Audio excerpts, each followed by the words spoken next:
The overall goal of this procedure is to efficiently quantify influenza viral titers in the airways of infected mice. Mice are first inoculated intranasally with influenza virus. At selected time points after infection, the mice are sacrificed and bronchoalveolar lavage, or BAL, fluid is collected.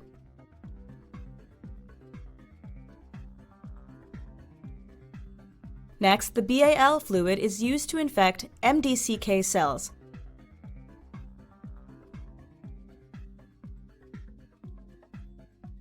Infected cells can then be stained for the presence of viral proteins using specific primary antibodies, followed by infrared conjugated secondary antibodies.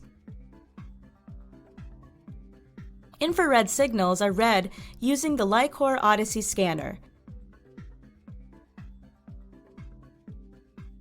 and the Odyssey software can be used to determine viral titers. Using a standard curve, quantitative determination of viral titers can be obtained.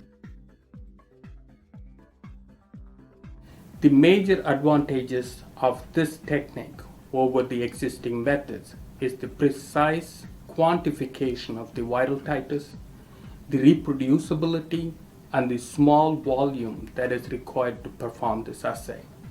The implications of this technique can be extended toward diagnosis and therapy of various respiratory viral illnesses because it can be used to quantify viral titers in clinical samples. Following this procedure, other methods like qPCR can be performed in order to answer additional questions such as viral copy number. While attempting this technique, it is important to